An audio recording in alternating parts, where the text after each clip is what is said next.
Bueno, pues espero que estemos todos bien después de la pandemia, y tenía unas gráficas por ahí hechas y unas presentaciones, y voy a aprovecharlas ya que las tenía hechas. Y la idea de esta presentación son conceptos básicos de física para entender la estática. Vale, la estática, la condición de la estática son sumatoria de fuerzas igual a cero y sumatoria de momentos igual a cero. Pero para entender eso, quizás vamos a ver cómo se simplifica o qué atajos vamos a emplear.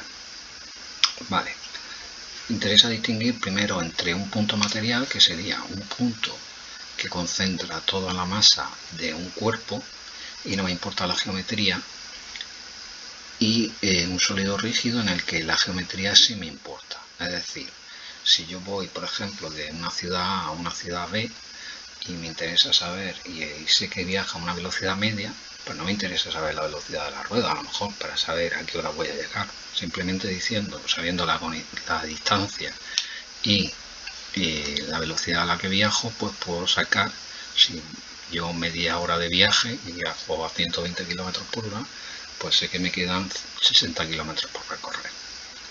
¿Vale?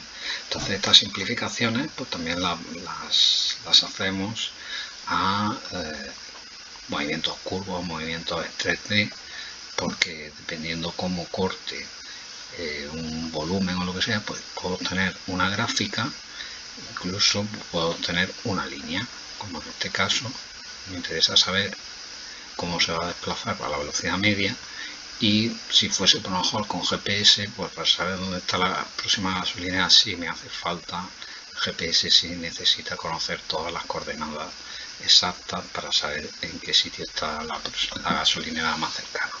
¿Vale? Entonces tenemos movimientos en 2D, que son simplificaciones, y ya pues dependiendo de ese tipo pues tenemos diferentes simplificaciones que podemos utilizar. En 3D vamos a tener tres coordenadas, X, Y, Z, y luego el tiempo. Entonces pues tenemos X e Y y solo el tiempo como variable, ¿vale? Y básicamente eso. Sí es interesante que dependiendo si tenemos una superficie curva, pues dependiendo cómo cortemos esa superficie curva, pues puede ser un círculo, en este caso, puede ser una elipse, una parábola o una hipérbola, pero bueno, eso ya sería para entrar más en detalle, que no lo vamos a ver aquí. Por lo tanto, si conozco el punto inicial y quiero conocer el punto final, pues en dos dimensiones, que será el caso que nosotros tratamos, vamos a tener como dos datos desconocidos. Estos dos datos desconocidos, que varían en función del tiempo, pues pueden moverse independientemente cada uno a su bola. La X puede viajar, por ejemplo, en este caso puede aumentar, o sea, puede permanecer constante, y en este puede variar. Si junto los dos, aquí la X no ha variado y la Y sí ha variado. ¿Vale? Por ejemplo, aquí este sería un caso en el que la X, conforme avanza el tiempo, va a variar, pero de forma constante, y en este caso pues la Y varía con respecto al tiempo de otra forma. Aquí es más sencilla y aquí es más complicada. Si yo compongo los dos movimientos, pues para llegar aquí la Y tiene que moverse más rápido que la X, seguro, ¿vale? Sería la importancia de las ecuaciones paramétricas, que la X varía más despacito, la Y varía más rápido para llegar al mismo punto. Esta sería la composición de las dos. Estas serían las ecuaciones paramétricas, que obtendría dos ecuaciones para la X, por ejemplo S sub 0 sería en X, y S sub Y, aquí tendría otra ecuación para la Y. ¿Qué pasa? Que el sistema de referencia, si yo impongo que esto viaje en una línea, pues ya la incógnita solo es S, porque lo otro que estoy definiendo es la ecuación de esa recta, por donde si va a ser vertical, si va a ser horizontal. Al definir eso ya me quito una incógnita del problema. Si el desplazamiento es curvo, pues no puedo hacer esa simplificación. Bueno, sí tengo la ecuación de ese desplazamiento.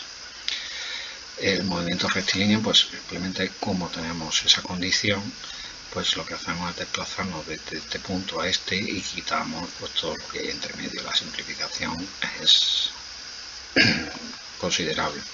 Por ejemplo, en un plano inclinado, pues pongamos que el sistema de referencia sé que esto se va a desplazar para acá, y en función del tiempo, en función de las condiciones, me simplifica mucho el problema. Bien, pues entonces los movimientos tenemos que si está parado la velocidad es igual a 0, la aceleración es igual a 0 y las fuerzas son igual a 0. En principio sí, pero todas las fuerzas, no hay fuerzas. Esa es la gran pregunta. Si se mueve a velocidad constante, el cuerpo, por ejemplo, si consideramos el espacio o una superficie, un objeto contra una superficie que no tiene rozamiento, una vez que se ha aplicado una fuerza y eso se mantiene, en el caso ideal, eso seguiría viajando a velocidad constante. ¿Vale? Si un movimiento uniformemente acelerado, pues la velocidad varía, la aceleración es constante y la fuerza es constante. Es decir, si fuerza es igual a masa por aceleración y la aceleración, por ejemplo, en el caso de la gravedad, 9,8, pues la fuerza que ejerce la gravedad es constante para la masa constante. Para el mismo cuerpo, la masa es constante. Sería interesante tener un poco el concepto de que la sumatoria de fuerza y sumatoria de momentos serán igual a 0. Hay diferentes tipos de equilibrio. Tenemos equilibrios que son estables, por ejemplo, el caso de esta caja, y equilibrios que son inestables, el caso de esta caja, que todas las fuerzas actúan aquí, sean iguales a 0 y todos los momentos son iguales a 0, pero si hay una ligera variación de las condiciones de alguna de las fuerzas, pues esto se va a mover.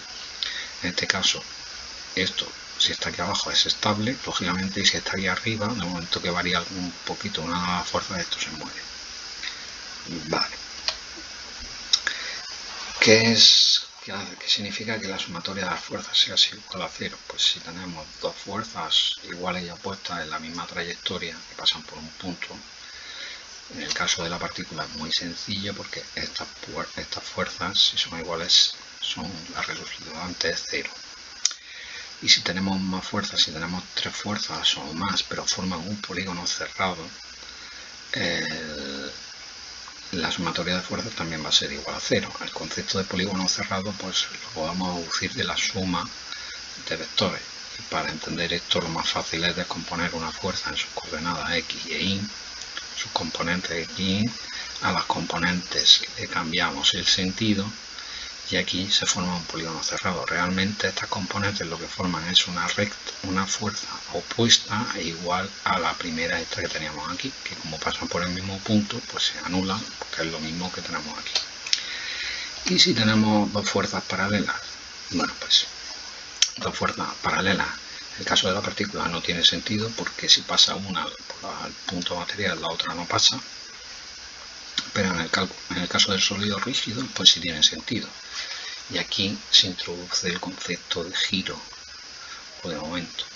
Las dos fuerzas van a producir una resultante que es la suma de las dos y pasa por el punto. Y para contrarrestar a estas dos, pues tengo que sacar una opuesta a la resultante de estas dos fuerzas que pasen por el mismo punto. Claro, esto es si las dos fuerzas son paralelas y van en el mismo sentido. Pero ¿y si no van en el mismo sentido? Pues si no van en el mismo sentido, el cuerpo gira.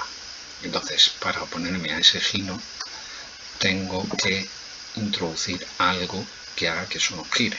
Entonces aquí introducimos la sumatoria de momentos. La sumatoria de momentos, lógicamente, tiene sentido para el sólido rígido. ¿Vale? ¿Qué pasa? ¿Qué es un momento? Un momento es una fuerza por una distancia. Si la fuerza pasa por el punto, la distancia es 0 y entonces el momento es 0. ¿Vale? Por eso en la partícula tiene sentido calcular momentos para una fuerza que pasa por una partícula. Sin embargo, en el sólido rígido, como las dimensiones del sólido se pueden pasar, actuar fuerzas en él en algún punto de él, pues este punto tengo que calcular la distancia a la recta de acción de la fuerza. La recta de acción, esta distancia, va a depender pues de la trayectoria, porque la distancia mínima, y la distancia mínima es la perpendicular a la línea de acción trazada por el punto. Esto lo más fácil es descomponer la fuerza en dos componentes, vertical y horizontal, y entonces sacar la distancia vertical y horizontal de la fuerza. Es la forma más fácil de hacerlo. Cuando tenemos que las fuerzas son contrarias, son paralelas y contrarias, producen un giro, y para oponernos a este giro, esto giraría así, en sentido horario, esto giraría en sentido horario, esto sería un momento, pues para evitar el giro, pues tendríamos que poner un momento de sentido contrario, ¿vale? Como esto gira en sentido horario, pues nosotros introducimos un momento en sentido antihorario. Realmente el momento puedo representar por un par de fuerzas, por una flecha curva, que significa que es un momento, o por un vector perpendicular al plano que forma estas dos fuerzas, y hacia arriba o hacia abajo, pues si esto es en sentido horario, es como si estuviese apretando un tornillo, pues iría para abajo del plano donde están estas dos fuerzas, y si el sentido es antihorario, pues lo que hago es que saco el tornillo, y entonces iría hacia arriba, ¿vale? Realmente el concepto de momento lo vemos muy fácil en una puerta. Si para abrir, o sea, si para cerrar una puerta me hace falta un momento m, pues si la manilla está colocada a la máxima distancia que puedo colocar la manilla en la puerta, próxima al filo, como la distancia es máxima, la fuerza va a ser mínima. Por eso las manillas están aquí. Si yo colocase la manilla por aquí, pegadita a la bisagra, pues como la distancia es más pequeña, la fuerza tiene que ser mucho más grande. Por eso las manillas están colocadas más lejos de la bisagra. Bueno, la sumatoria de fuerzas igual a 0, pues yo puedo descomponer la sumatoria de fuerzas en X, que serían las componentes en X igual a 0, y la sumatoria de fuerzas en Y igual a 0. Si yo cojo esta y esta, como están en Y, se anulan, y ahora si yo cojo estas dos fuerzas, las descompongo en su componente Y que va para abajo, su componente X que va para allá, pues con las componentes de esta que va para acá y que la Y que va para arriba, pues se anula, ¿vale? Lógicamente las fuerzas van a depender pues de la densidad del objeto, de la masa. Más densidad, más masa. Si tengo la misma aceleración, pues a más masa, más fuerza, ¿vale? No es lo mismo parar a un elefante que parar a una hormiga, ¿vale? Por lo tanto, las fuerzas en X, por el caso del elefante, son más grandes, mucho más grandes que para el GI. Sin embargo, el concepto es que si aplico la fuerza en un punto que es el centro de masa, que es un concepto que se entiende bastante bien, si la aplico en el centro de masa, el cuerpo no va a girar. Y esto es interesante porque no va a producir momentos, como hemos visto, ¿vale? El centro de masas pues va a depender pues, de la geometría, de la densidad. Si esto tiene por dentro más hueso por aquí o más peso por aquí, pues lógicamente el centro de masa estará más pegado aquí a la parte de atrás que a la cabeza. Y tendremos una coordenada en Y para las fuerzas horizontales y una coordenada en X para las fuerzas verticales, ¿vale? Si nos interesa que el centro de masas es independiente del sistema de referencia que utilizamos, es decir, en un cuadrado el centro de masa siempre va a ser el centro del cuadrado, trazando las diagonales a la mitad de los lados, el centro de masa va a estar en el centro del cuadrado. Si el sistema de referencia es este, pues simplemente va a ser el lado partido por la mitad, y en el eje X pues va a ser el lado este partido por la mitad, ¿vale? Siempre, como vemos, la distancia, si las fuerzas son verticales, la distancia que me interesa es la X, y si las fuerzas son horizontales, la distancia que me interesa es la Y. Otra cosa interesante es que si yo cambio el sistema de referencia,